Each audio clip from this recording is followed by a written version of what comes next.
from uptown, downtown, in town, out of town. We got it going on. 145 is famous, baby. Here we go.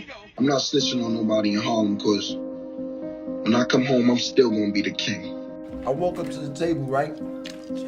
Pick up the cake, mush it in his face, some happy birthday. Start over, man. Start over, man. Rest to do it.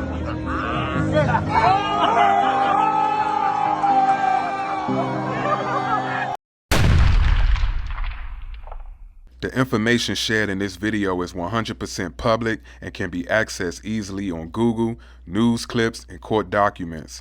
YouTube is a public platform, and under the Fair Use Act, I am operating within the bounds of the law. My opinions are mine and mine only.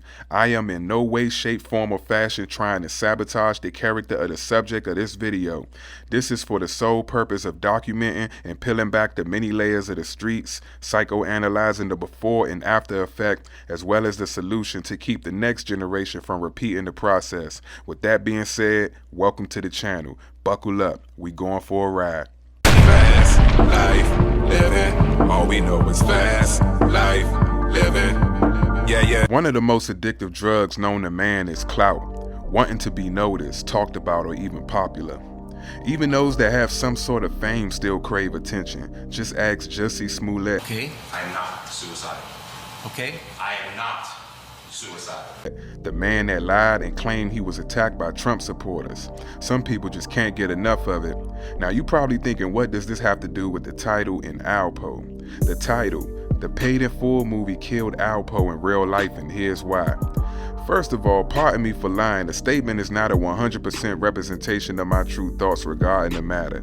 Actually, the title that I wanted to use was The Documentaries and the Paid in Full movie ultimately contributed to Alpo being killed in real life, but that would have been an extremely long title. Now, before Alpo was arrested in November of '91 on various charges, he was a man that loved the spotlight. Basically an attention seeker. Now that's no knock to Alpo. He was a young man getting lots of fast money. Shit, if you put a couple mil in the average person's hands today, young or old, if they not used to dealing with that type of bread, I guarantee the majority of them will be wilding out, flexing on the gram and everywhere else, which would be equivalent to some of Alpo's past actions. Now that we established that, jump in the passenger seat, take a ride with me, and I promise this will all make sense. Once a kingpin or someone of Alpo's status finally gets caught and slammed with a crazy prison sentence, their identity is no longer only recognized among the people and places they roam. Now they worldwide, front page news, radio broadcasts here and beyond, for all of the wrong reasons too. Now, well after Poe agreed to cooperate with the government, but hold on, pause, hit the brakes. Make a mental note of that as it tie into the title of this video. But like I said, well after cooperating and years into his sentence, the legend of Alpo grew bigger and bigger, and I'm sure he had time to reflect on the damage he's done in society while behind bars. But I also know he was a man of the spotlight, and it was just a matter of time before Alpo would play right into the trap, believing the hype, once again craving attention. It started back up with Poe calling into radio stations requesting songs while he was in prison. Then later with K. Slade in the year 2000 with a phone interview that became a part of K. Slade's mixtape titled Original Gangsters. I guess the thought of laying low was too much for Alpo. And then in 2002, the movie Paid in Full came out, and for the first time, a picture was painted for the public and for Alpo. Played by Cameron, Alpo's character stood out the most, and everyone sort of gave him testifying a pass. No one identified with the DC characters portrayed in the film. I mean, they made those guys look weird. We'll meet up again, right? Different time, different circumstances?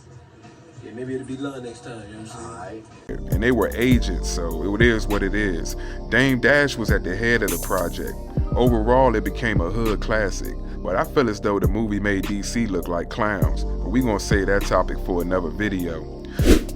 Fast forward, you had Game Over Part 1 and 2 in 2007, both documentaries, which featured Alpo, and in 2012, America's Most Evil, the Mayor of Harlem, which was probably the icing on the cake as far as sending the legacy and the legend of Alpo to the moon.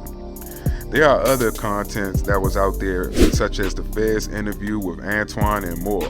But imagine Alpo not only living through these experiences, but watching the way the world responded to him. The conversations, the bragging in a documentary. You know what it got? What it was? What? The power. The power? Man, I got caught up in the power. Imagine him seeing all of this. At the same time getting older, thinking he can one day have one final run. Maybe back in the game, maybe with a movie deal, maybe both. Po-life. Think about that phrase. Po-life. Better know, Po-life had big bills. When I think about that term that Alpo coined, it confirmed to me that he believed the hype and made it his mission to live the hype once again. Po-life.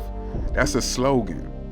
Do street guys even have slogans? I know battle rappers do, I know wrestlers do, hell, even YouTubers. Damn near every YouTuber has a gang or squad at the end of theirs. So if the account's name is, say, Night Rider 707, or maybe it'll be Rider Gang or Rider Squad, just to clarify. But again, Po-life.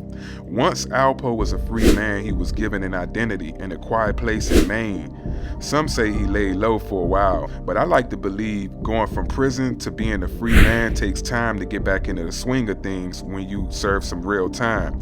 So by the time Alpo was being spotted regularly in New York and going bungee jumping, screaming out Po-life on camera, maybe, just maybe, he was back comfortable enough to do what he had already planned while he was in prison. Now remember I said to make a mental note of the words cooperate with the government and that it ties into the title. Well, that's only because it usually when someone of Alpo's caliber decides to become an informant, in most cases when they are released, you don't hear from them ever again. Most cases, key words. However, in today's time, it's normalized to become an informant and not hide with a new identity, especially with the emergence of social media. Now back to it, we almost at our destination, sit tight. So how did the Paid in Full movie kill Alpo? Well, those of you who managed to watch this video from start on up to this point probably are all smart enough to understand that I'm actually saying Paid in Full, all of the official documentaries made about Alpo, and the hype in the streets fueled Alpo to forget his most prized asset, which was a new life out in Maine, away from the spotlight, all to try to reignite the energy of the glory days when he was on top of his game. And watch this, and I'm getting ready to ask a question and you can answer it to yourself or in the comment section, a question no one thinks about. When you think about the Game Over documentary, if you've seen it, I'm assuming most people probably saw it or at least one of the other docs on him. But when you think about the documentaries on Alpo, at the end of it, do you walk away thinking about him snitching or all of the time in prison he served? Or do you think about the willies, the gossip from the people on the side, the money, the cars, the so-called fun part of the game? Which is it? The same with the movie. His character is the most memorable. And they set it up at the end where he will possibly get out and become the king again. I'm not snitching on nobody in Harlem because when I come home, I'm still gonna be the king. Crazy coincidence considering that he got out in real life and tried to become the king again, moving back to New York in real life, ultimately losing his life on Halloween in 2021. It's fucking crazy, man. Po-life. Looking back on where we from, how far we came. 100 miles an hour in this dirty game. Fast life living, all we know is fast life living. Yeah. Niggas see me now and say, look how you change. You got the fuck up out the city, man. All we know is fast life living. All we know is fast life living.